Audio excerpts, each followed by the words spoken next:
Hello and welcome. Tonight, time for victory dance as appeal court affirms the election of Ademola Adeleke as the governor of Osun State, sets aside tribunal judgment that nullified his election.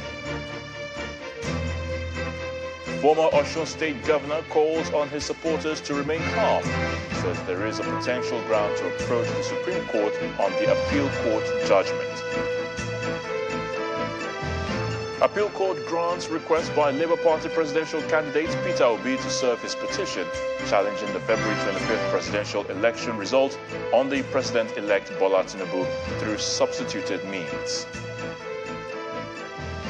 On business news tonight, Central Bank of Nigeria directs all commercial banks to open on Saturdays and Sundays as it affirms release of more Naira notes. And on sports news tonight, Super Eagles' perfect record at the Africa Cup of Nations qualifiers have been dented by Guinea-Bissau following a 1-0 loss at the Moshood Abiola Stadium in Abuja this evening.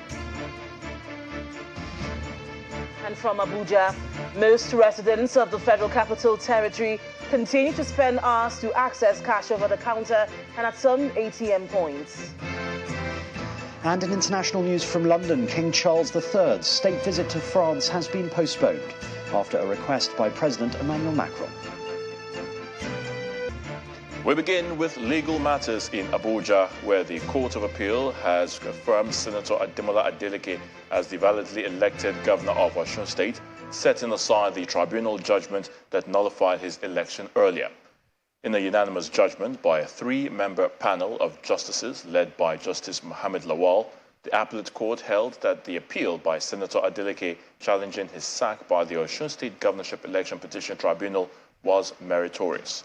They held that the election tribunal erred when it ruled that the former governor, Mr. Gboyega Oyetola, and the All Progressives Congress proved their allegation of overvoting. The courtroom of the Appellate Court in Abuja is filled with lawyers and party supporters of the People's Democratic Party and the All Progressives Congress of Osun State. They wait patiently for the decision of the court on who won the Osun governorship election. The 3-member panel of justices, led by Justice Mohammed Lawal, set aside the judgment of the Election Tribunal in Osun State and dismissed the allegation of overvoting, which is the basis upon which the tribunal anchored its decision, which nullified Mr. Adeleke's victory. The court added that it was inconceivable to assume that the testimonies of Mr. Oyetola's witnesses had any probative value. The Court of Appeal further held that Mr. Oyetola and the APC did not tender the voters' register and bimodal voter accreditation system BVAS machines, which captured data of eligible voters at the Osun governorship election. The court held that the foundation of what transpired at the polling units would only be established by the evidence that is contained in the voters' register and the BVAS machines. On the issue of jurisdiction, the court states that Section 285, subsection 8 of the Constitution gives the court the very right to entertain the appeal. The court also awarded 500,000 naira against the All Progressives Congress APC and its governorship candidates in the election, Mr. Gboyega Oyetola. The appellate court also dismissed Mr. Oyetola's cross-appeal, which is on the education qualification of Mr. Adeleke, stating that a judgment in 2019 has laid it to rest that he did not forge the certificate presented at the 2018 governorship election.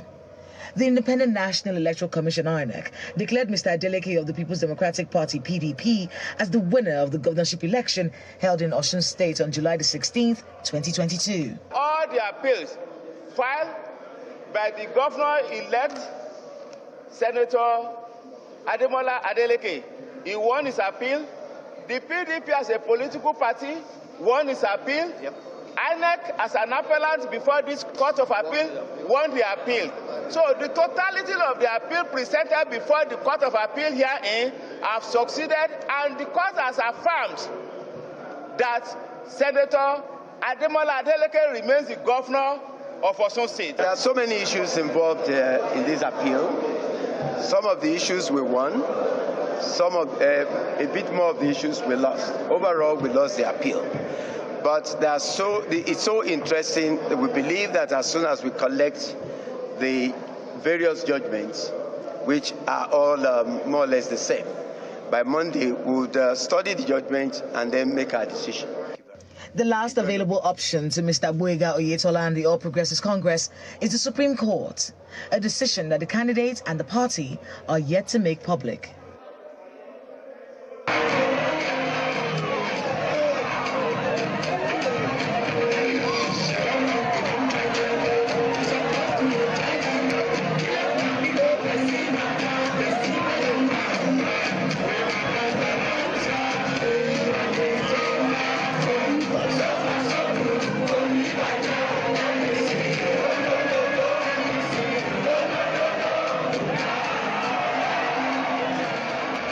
That was some time ago, and as expected of the Osun State Governor, today's victory at the appeal court also calls for more dancing.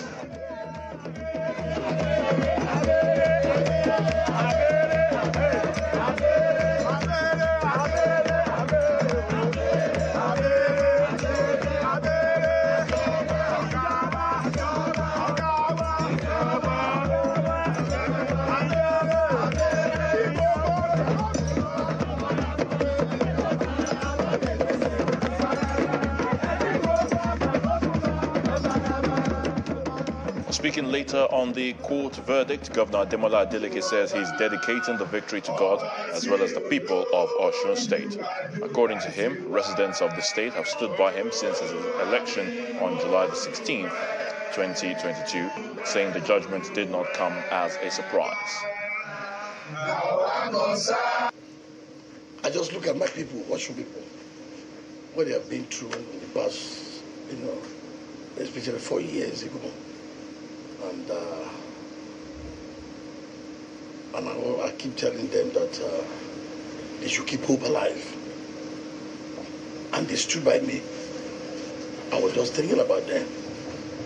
And because voice of the people is the voice of God. The people of Osun, they've spoken. Of course, the judiciary, they are spoken to. So my reaction is to just say, thank you, God. Meanwhile, the former governor of Osun State, Mr. Adegboyega Oyetola, has appealed to members and supporters of the APC to remain calm and not to be discouraged over the outcome of today's judgment, saying his abiding faith in God to reclaim his mandate remains undoubted. Reacting to the appeal court decision upturning the election tribunal verdict that initially sacked Governor Adeleke, Mr. Oyetola, in a statement, notes that his belief in the judiciary also remains unshaken. He maintains that although he is yet to receive a copy of the judgment, he believes there is a potential ground to approach the Supreme Court on the matter. Staying with legal matters, the Court of Appeal has granted permission to Labour Party's presidential candidate Peter Obi to serve his petition challenging the February 25th presidential election result on Bola Tinubu, the APC presidential candidate. Now, Mr. Obi is challenging the victory of Mr. Tinubu, the APC candidate, in an ex-parte application, where his counsel Ikechukwu Ezechukwu asked the court to grant Mr. Obi and the Labour Party leave to serve the petition on Mr. Tinubu and the Vice President-elect Kashim Shettima through substituted means. Mr. Ezechukwu argued that it has become necessary to serve the court filings through the Office of the Legal Advisor of the APC due to the heightened security protection around them. Ruling on the application, a three-member panel led by Haruna Samami granted his request. The court ordered that the petition be served on Mr. Tinubu and Shettima by delivering or pasting the petition and all other processes filed in the petition at either the Office of the National Legal Advisor of the APC or with any other officer of the APC at its National Secretariat at number 40 Blantyre Street off Ademola Adetukumo Crescent in Wuse 2 at the Federal Capital Territory, Abuja. In another major legal matter today, the Supreme Court has ruled a clerical error in an earlier judgment made in the leadership tussle in the All Progressives Grand Alliance APGA. The Apex Court made the pronouncement based on an application by Edozie Njoku, where he sought the regularization of the amended judgment of Justice Mary Peter Odili delivered on May the 9th, 2022. Njoku's motion also followed a letter of the Supreme Court to him on January the 19th this year, wherein the Apex Court had addressed him as the national chairman of ABGA and advised him to approach the court by way of a motion to correct the slip. Meanwhile, both Mr. Njoku and another ABGA leader, Mr. Victor Oye, have continued to lay claim to the chairmanship of the party. When Oye took me to court in the FCT court, ABGA had a counter-claim against Oye, telling him he wasn't a national chairman. Oye now withdrew from that court and said he's settling with me. In the FCT court, read about it. He withdrew. And there's still a counter-claim of the party on Oye. Those notwithstanding, the Supreme Court has come out and now said Chief Edozie Njoku's removal is not justifiable. There's no way. Supreme Court has spoken. By Monday, the thing will be released. He said they should delete. That is, and my sister came from us said this delete hashtag or hashtag delete. That's the thing. Delete Oye's name from any relevant. Supreme Court has spoken. No more. Whatever Oye says is not important. But Supreme Court has spoken. I am the national chairman of the party. Let us calm down. The judgment of the Supreme Court was given on October 14, 2021. And the Supreme Court said today that everything we've done here dates back to October 14, 2021. They corrected a clerical error, which I have here on page 13. There was no judgment today. It was a ruling on that page 13. Nothing more happened today. That they affirmed the judgment of Kano Court of Appeal. And what was the judgment? That the Anambra High Court sitting in Awka has validated the National Convention of ABGA, which produced me as national chairman. It's as simple as ABC. And no other court has given any contrary judgment anywhere in the world. That judgment stands. I am the national chairman of the party till tomorrow. The Office of the Chief Justice of Nigeria, Justice Olukayode Ariwoola, has dismissed reports in the media space that he traveled to London to meet with the President-elect Bola Tinubu. The Director of Press and Information, Mr. Festus Akonde, told Channels Television off camera that the CJN was never in London on the date reported of the purported meeting and that he was in the country and at work discharging his duties. He added that contrary to the speculation, the CJN traveled briefly to London on March the 18th, 2023 for medical care only after officially communicating to President Muhammadu Buhari. He said further that Justice Ariwoola was in company of the National Judicial Council Secretary, Mr. Gambo Saleh, and returned from his medical trip yesterday, March the 23rd. According to him, the CJN was today seen leaving his office for the mosque in Abuja, where he went to observe his prayers, after which he returned to his office to continue his work.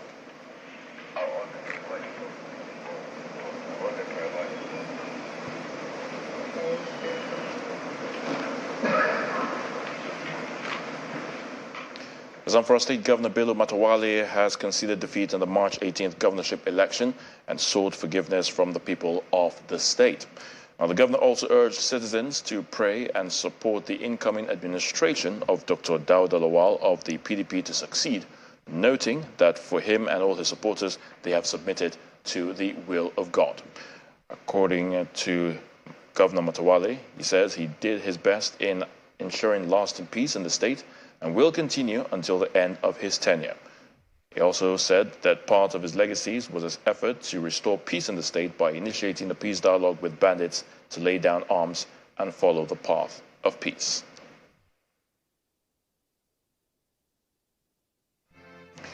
In part two, after the break, more reactions continue to trail the governorship election results in more states, and we'll hear from the ABGA candidate in Enugu State, Mr. Frank Nweke Jr., and the Accord Party candidate in Rivers State, Dumo Lulu Briggs.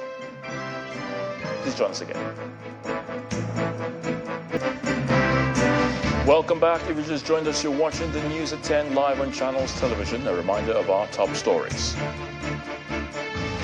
Time for victory dance as appeal court affirms the election of Ademola Adeleke as the governor of Osun State, sets aside tribunal judgments that earlier nullified his election. Former Osun State governor calls on his supporters to remain calm, says there is a potential ground to approach the Supreme Court on the appeal court judgment. Appeal Court grants request by Labour Party presidential candidate Peter Obi to serve his petition challenging the February 25th presidential election result on the president-elect Bola Tinubu through substituted means. And King Charles III's state visit to France has been postponed after a request by President Emmanuel Macron.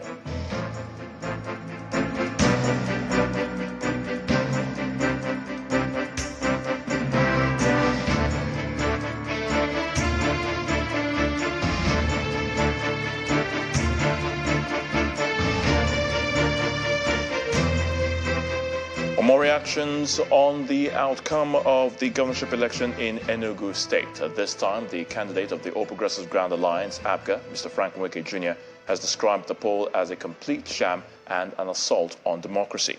Mr. Nweke said the election was marred by violence, intimidation, and electoral malpractices, allegedly aided by INEC officials and some compromised security agencies. On the review of the Nkanu East local government area results that saw the emergence of the candidate of the PDP, Mr. Peter Mba, as winner, he said INEC would be violating its guidelines if it fails to cancel it. Elections of March 18, 2023 in Enugu State were a complete sham. They were not fair, they were not free, and they were not credible. Yet, none of these actions came as a surprise. In this same room, weeks before the election and consistently, we shared detailed intelligence reports of the impending disaster with the Independent National Electoral Commission and the security agencies.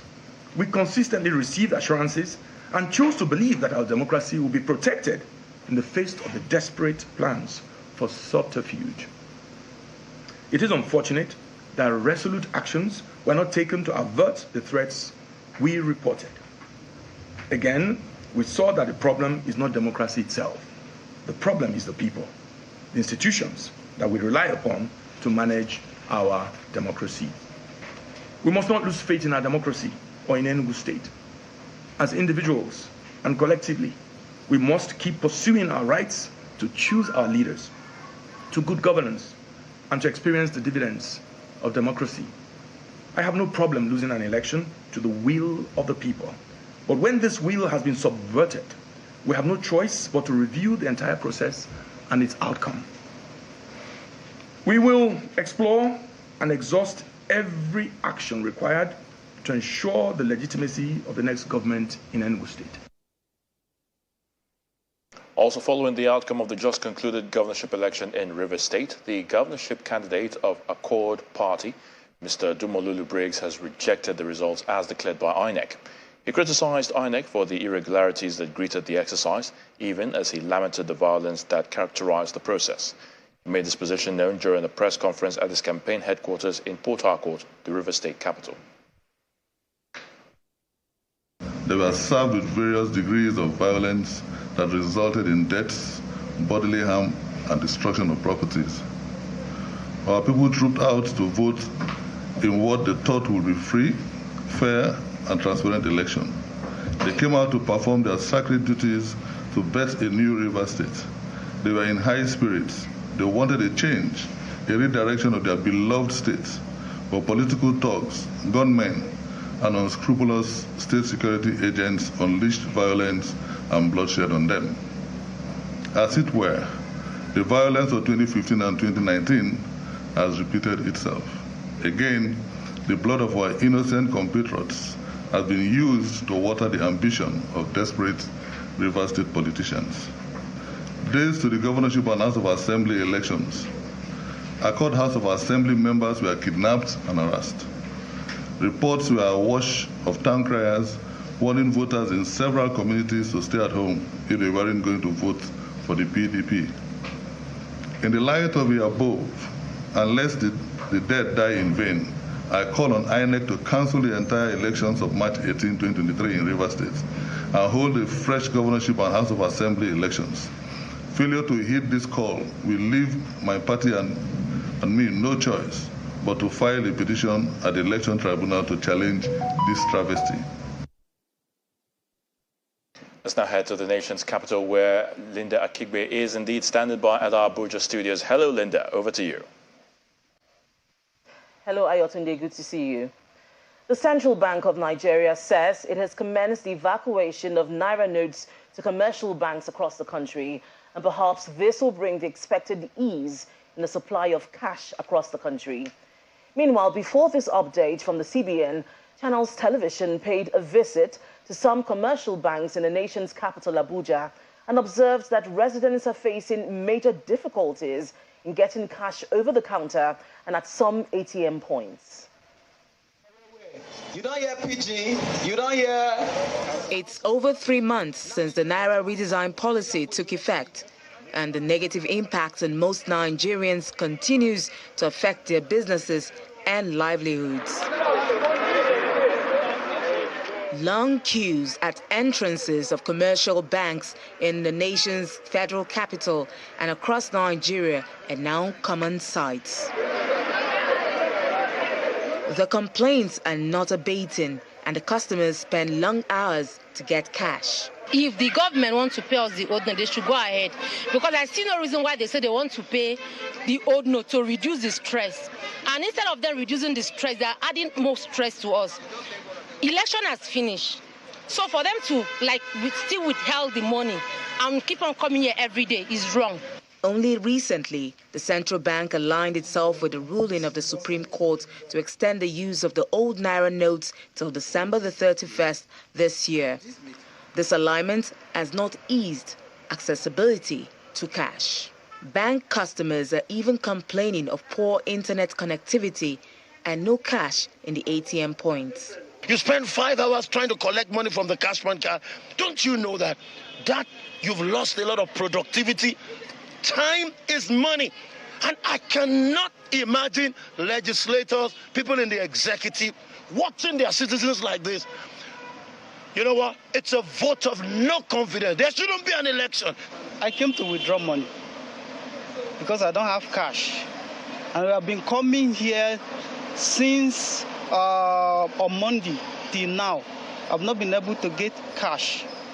And I need this cash because I don't have a car. I don't own a car. So I need this cash to do some things so that I can go to work. This situation pervades in most cities across the northern states. The situation remains the same, with residents expressing concerns of lack of access to cash. There's a transaction I did for almost a month and up till date, I've not gotten a reversal. How can you be able to access the bank?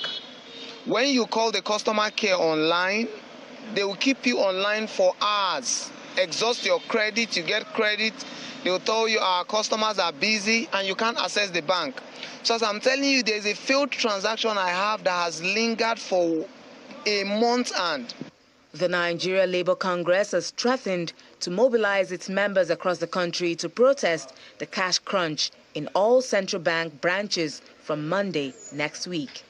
Today, however, the central bank says it has evacuated Naira notes to commercial banks, urging them to work through the weekend to ensure effective circulation of cash. Hopefully, that protest will not happen.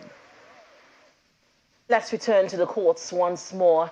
The Lagos Zonal Command of the Economic and Financial Crimes Commission, EFCC, today arraigned one Maman Nasir Ali, son of the former chairman of the PDP, Amadu Ali, and one Christian Taylor, before Justice Modisola Dada of the Special Offences Court sitting in Ikeja, Lagos. Both are facing trial for an alleged 2.2 billion naira oil subsidy fraud. They were arraigned alongside Nasserman Oil Services Limited on an amended 49-count charge, but they pleaded not guilty to all the charges preferred against them. They were initially standing trial before Justice Adeniyi Onibanjo of the Lagos State High Court sitting in Ikeja.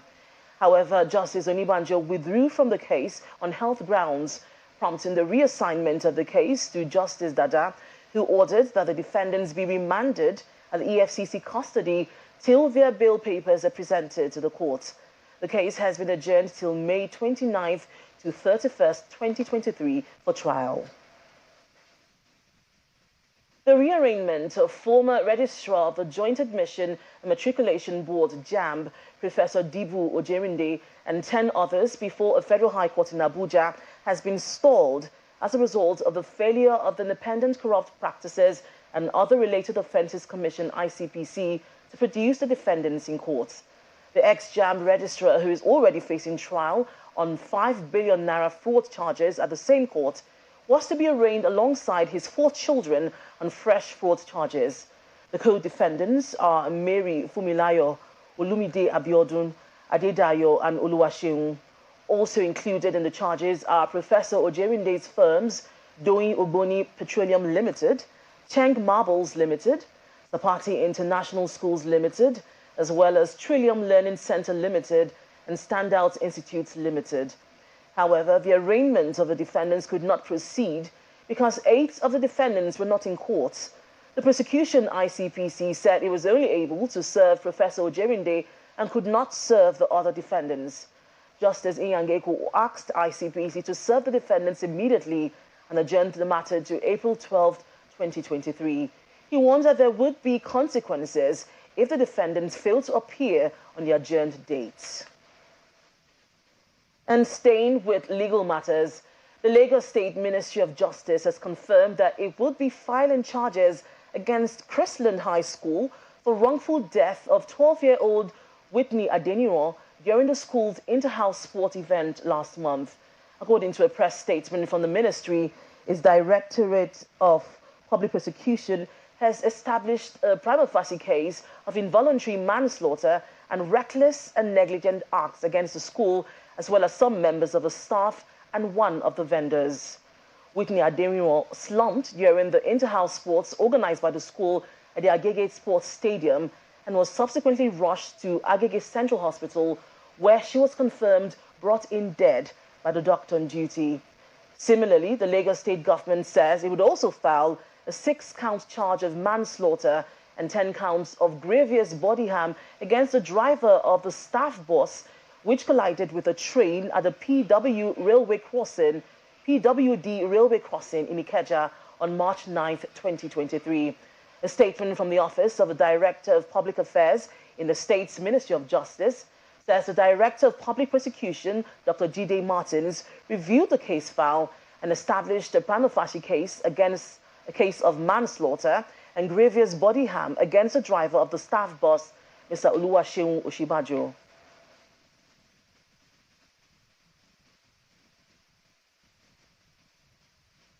Still ahead on the news at 10, Central Bank of Nigeria directs commercial banks to open on Saturdays and Sundays as it confirms release of more Naira notes. That's some business news. Please stay with us. Welcome back to efforts towards transforming Nigeria's power and energy sector. The federal government has laid a foundation for the establishment of the first solar cell production factory in West Africa, the Naseni Solar Cells Production Plant. The landmark achievement, which places Nigeria among countries adopting alternative energy sources, was held at the plant in Gora, kilometer 15 along the Kefi-Abuja Road in Karo local government area of Nasarawa State. The initiative is expected to transform Nigeria's power and energy sector and boost the local economy. Speaking at the event, the Vice President, Professor Yemi Oshibajo, calls the development a game changer. Naseni's solar cell production factory in Nigeria will be a game changer in Africa. In sub-Saharan Africa alone, $50 billion worth of diesel is used every year, with diesel generators producing more energy than the entire energy grid in 17 countries in the region. The resultant emissions of carbon monoxide has become a major and worrying source of pollution. In Nigeria, for example, generator emissions are equivalent to emissions from all of the country's 11 million cars put together. So this is clearly unsustainable and calls for a significant shift. Our energy transition plan and achieving universal energy access by 2030. The Nigeria Energy Transition Plan projects an increase in the use of solar power in the Nigerian energy mix, surpassing even gas by 2035. So this factory could not have come at a more crucial time. Not only is the beneficiation model that it has adopted innovative and consistent with the African Union's energy transition plan in the face of global warming, Its output at full operational capacity will further impact the solar energy value chain in Nigeria through the low production costs of solar panels.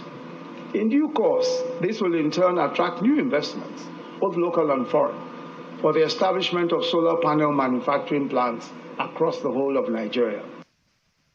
With the active participation of women in the digital economy, Nigeria stands to gain an additional 50% gross domestic profit by 2025. The Director General of the National Technology Development Agency, Mr. Inuwa Abdullahi, stated this during a World Bank Digital Skills Training Program for women in Abuja. He advises women to take advantage of the internet to build and accelerate their businesses as the world is moving into the digital era and technology is breaking the gender disparity.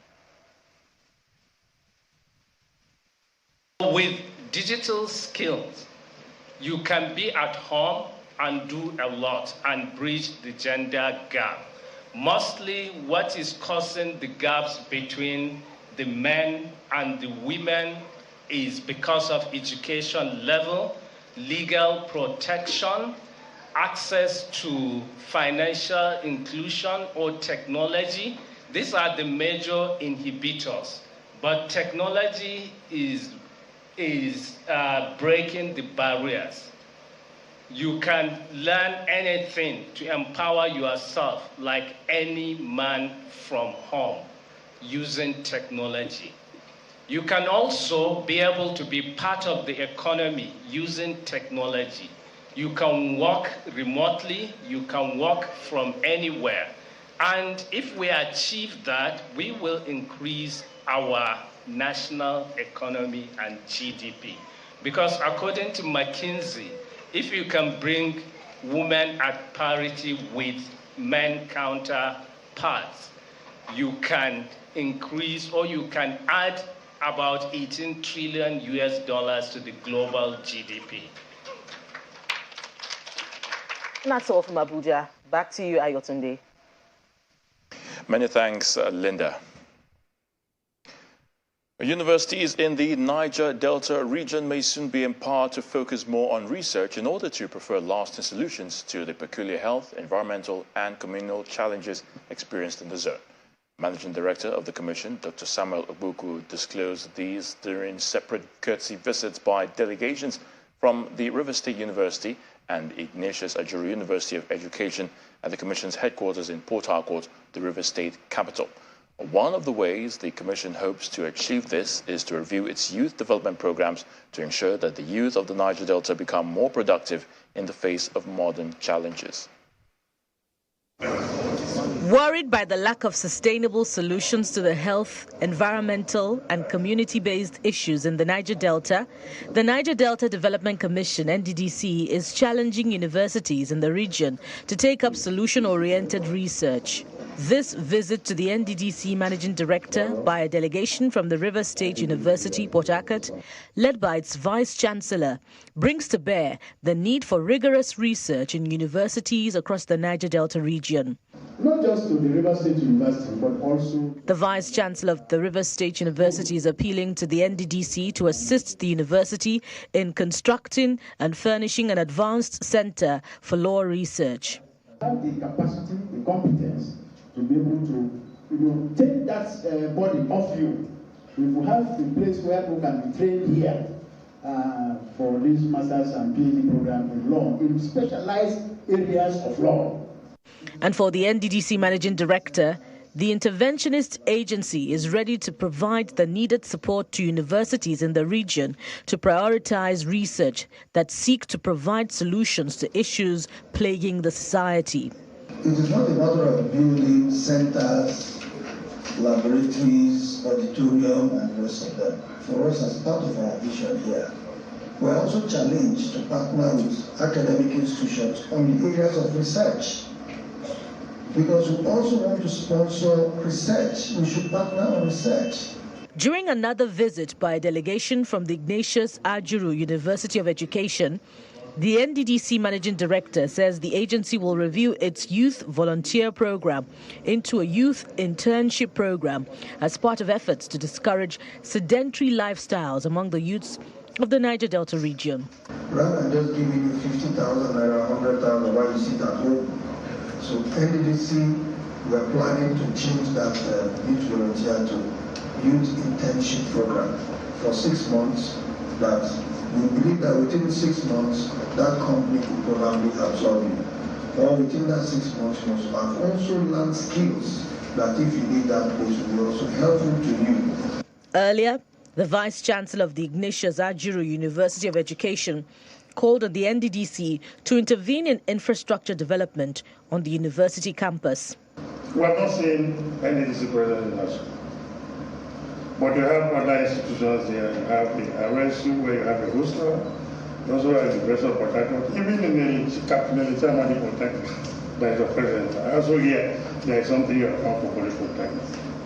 We are saying that we are also a public institution in the Nigerian Delta. So we want you to also show your presence there, so that our children who are Nigerian Deltas can also benefit. It is hoped that in the coming days, the NDDC and universities in the Niger Delta region will take steps to bring to fruition solution-based research to tackle issues peculiar to the oil-rich region. Access Bank, through its W initiative, has hosted a conference to celebrate the 2023 International Women's Day. The event, which was held at the Eco Hotels and Suites, Lagos, fostered conversations on how women can thrive to attain their full potential.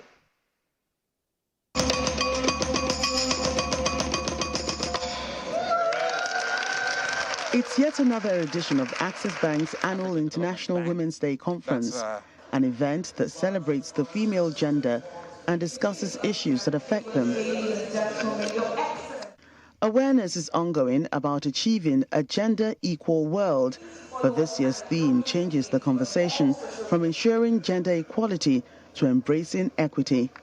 We are not only embracing the notion of gender equality and equal opportunities, we are also celebrating individual differences and the need to adjust our resources, our systems, and approaches to cater for these. So we're no longer talking about diversity. We're not talking about equality. We're speaking about equity. The wife of the Vice President of Nigeria, Her Excellency Mrs. Dolapo Osinbajo, has a word for women in the room. Don't stop dreaming.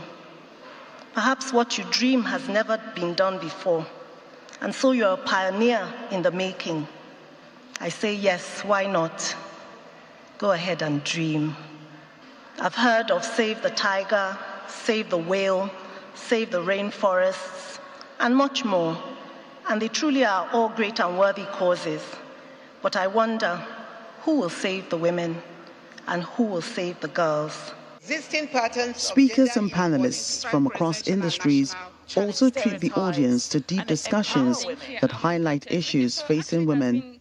We must be determined to do what we spend so many hours here sitting together, sharing, believing, applauding, and agreeing. And of course, there are special performances to wow the audience. In Access Bank, we are at the forefront of supporting women. This is in our DNA. And we continue to do that because we appreciate women, we understand that women need support, and we always, always want women to be their best and reach their goals. Every year, Access Bank, through the W initiative, organizes this conference to challenge gender stereotypes, call out discrimination, and foster discussions on women inclusion.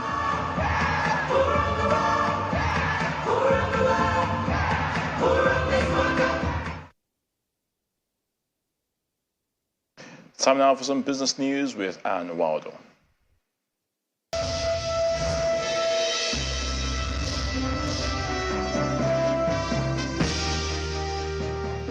Thank Thank you, Ayotunde. Hello and welcome to Business News. The Central Bank of Nigeria, the CBN, has directed all commercial banks to open for operations on Saturday and on Sunday amid the cash crunch in the country. According to the CBN's acting head of corporate communications, Issa Abdul Mumini, the Apex Bank has confirmed the evacuation of Naira notes from its vault to deposit money banks across the country as part of a coordinated effort to ease the circulation of banknotes of various denominations.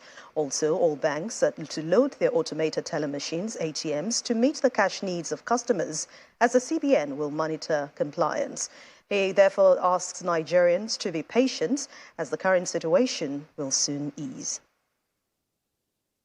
And as the world marks Global Money Week, an annual global celebration initiated by Child and Youth Finance International, aimed at inspiring children and youth to learn about money. But back here in Nigeria, it's been 1 week of activities geared towards raising awareness by engaging children and youth, and CBN says that it need to extend financial literacy to children to enable them plan for their future. Mr. Abubakar Albasu, the head of Advocacy, Consumer Protection at the CBN, was a guest on Business Morning earlier today. Engage them using what they like most, using fun activities, using social media that keeps them busy. And so if you look at this year's Global Money Week, a lot of activities took place that are really exciting. And it's no more that system of just putting students in classrooms and teaching them, that boring stuff. But then a lot of activities take place. The CBN is on social media, and our collaborators all over are also on social media. So we take advantage of the times, using social media to reach out to the children and young persons. It has been developed. It's been infused into career subjects. We've been working with a lot of stakeholders, with the Federal Ministry of Education and the Nigerian Educational Research and Development Council leading this project. And very soon now, once we are done, the students in schools, at least from primary 1 to SS3, will have a field where they will be learning about financial education without even knowing, because they are not standalone. It's not a standalone curriculum. It's been infused into career subjects. Some of them compulsory career subjects like English language, for instance. There's financial literacy going forward. So what we did not really benefit when we were students, our children and younger ones will actually get. And outside Nigeria, a group of Ghana's independent power producers has rejected a proposal from the government to include $1.4 billion in arrears as part of the nation's external debt restructure, while pushing authorities to honor payments that start coming due on Friday. The Independent Power Generators of Ghana, an umbrella association known as IPP, which represents 8 foreign and 1 local power suppliers, is now asking government to meet the payments it owes to 6 of its members or face the possible shutdown of the power plants. Meanwhile, Ghana's external debt has reached $29.2 billion in November last year, and that's when you compare it to $29.4 billion it was in the previous month. A Tier 1 lender, Access Holdings, says that one of the subsidiaries, that's Access Bank Zambia, has received final regulatory approval from the Central Bank of Zambia to merge African Banking Corporation, also known as Atlas Mara Zambia, into its existing operations. In a statement sent to the Nigerian Exchange, Access Holdings says the merger fits into the company's strategic focus of geographic earnings growth and diversification. That transaction says it is set to be completed in the 3rd quarter of this year. We head to the equities market now in Nigeria. It closed the final trading session in the week in the red. Kelly Agiga has the details.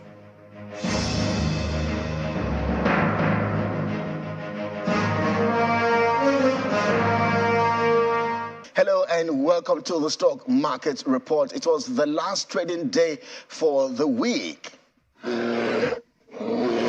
Well, the NGX benchmark continued its decline down marginally today by 0.06%. As you can see here in the red, of course, the all-share index, and of course, shaving off about 17 billion naira of the market cap, as you can see here, closing at 29.903 trillion naira. Let's take a look at the activity chart. It's all in green from sell pressure. We see 137 million units traded today. Of course, the stocks exchange hands in 2,000 912 deals, and of course valued at 3.87 billion naira. Let's take a look at the sectors today. It's all in red. We start off with the industrial index, which was down by 0.66%, of course, with Bois Cement as the big culprit for today. Take a look at the banking sector as well. It's also down 0.25%, and of course, the consumer goods also down at 0.21%. The general excitement about the banking stocks seems to have waned in recent times, perhaps due to the delay in their audited financials, or could it be the American banking crisis weighing in on the NGX? Whichever one it is, the bear had the upper hand today. We'll watch and see how things play out next week. Perhaps we could have a positive market breath. That's the stock market report at this time. I am Kelly Egiga. It's back to you. Thanks for watching Business News Tonight. I'm Anne Nwawadu. It's back to you, Ayotunde. Banking so easy, so simple. Dial star 894 hash now to experience it. You first, First Bank. Thank you so much, Anne. The face-off between the police and protesters over President Emmanuel Macron's pension reform plan in France has entered its 10th day. The big question is whether Mr. Macron will blink and retract the law which he has pushed through last week without a parliamentary vote. The legislation is expected to lift the French retirement age by 2 years. That's from 62 to 64. Here's Simon Puser with more on this and other international stories in Around the World in 5. Good evening and welcome to the channel's studios here in London with your international news around the world in 5. King Charles III's state visit to France has been postponed after a request by President Emmanuel Macron. L'intersyndicale a annoncé une nouvelle journée de mobilisation mardi. I think it wouldn't have been serious of us and we'd have lacked common sense, said Mr. Macron at a news conference. The trip to Paris and Bordeaux had been due to begin on Sunday. But France saw some of the worst violence on Thursday since demonstrations began in January. Buckingham Palace said the delay was due to the situation in France. In a statement, it said, Their Majesties greatly look forward to the opportunity to visit France as soon as dates can be found. India's parliament has disqualified the senior opposition leader Rahul Gandhi a day after he was sentenced to 2 years in prison in a defamation case. A parliament notice said that Mr. Gandhi stands disqualified from the membership of Lok Sabha, alluding to the lower house of parliament. He was convicted by the court for 2019 comments about Prime Minister Narendra Modi's surname at an election rally. Mr. Gandhi was a Congress Party MP from Wayanad in the state of Kerala. Israeli Prime Minister Benjamin Netanyahu has met the British Prime Minister despite growing protests in Israel. Mr. Netanyahu, your own Attorney General says you're breaking the law. The Israeli Prime Minister was greeted by shouting and whistling from hundreds of protesters outside 10 Downing Street as opposition to his judicial overhaul followed him to London. Netanyahu then shook hands with Rishi Sunak before going inside number 10 for talks. It's as Israelis take to the streets protesting against the government's overhaul of the court system. Drone footage showed thousands of protesters marching in the ultra-Orthodox city of Bnei Brak. Weeks after a violent crackdown on migrants in Tunisia that triggered a perilous rush to leave by smuggler boats for Italy, many African nationals are still homeless and jobless, and some say they still face racist attacks.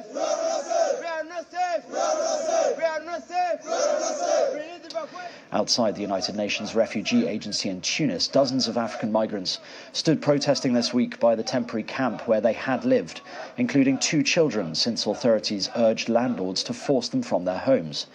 In announcing the crackdown, President Kais Saied said illegal immigration was a criminal conspiracy to change Tunisia's demography, language the African Union described as racialized hate speech. Tunisia is not safe.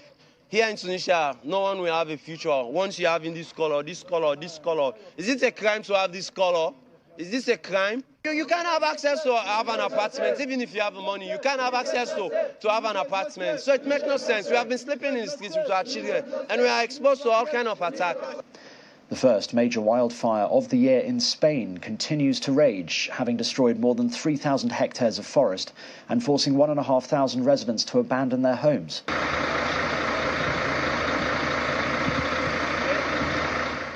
Firefighters using 18 aeroplanes and helicopters worked throughout the night and into Friday to tackle the fire near the village of Villanueva de Viva in the eastern region of Valencia. While firefighters believed they were managing to control the spread of the fire, strong winds could reactivate it. Spain is experiencing a long-term drought after 36 months of below-average rainfall. And a Russian veteran voyager and explorer has lifted off on a record-breaking hot air balloon flight. Fyodor Konyukov and fellow balloonist Ivan Menyalo took off from the Murmansk region on a planned non-stop flight to Russia's eastern Siberian region, an estimated distance of 2,500 kilometers. The aim of the non-stop hot air balloon flight is to challenge 2 world records at once, to break the current flight distance record of 2,360 kilometers set in 1997, and to take the record for the longest hot air balloon flight, which was set by Konyukov and Menyalo themselves back in 2017. And that's your international news around the world in 5. Now back to the channel's studios in Lagos.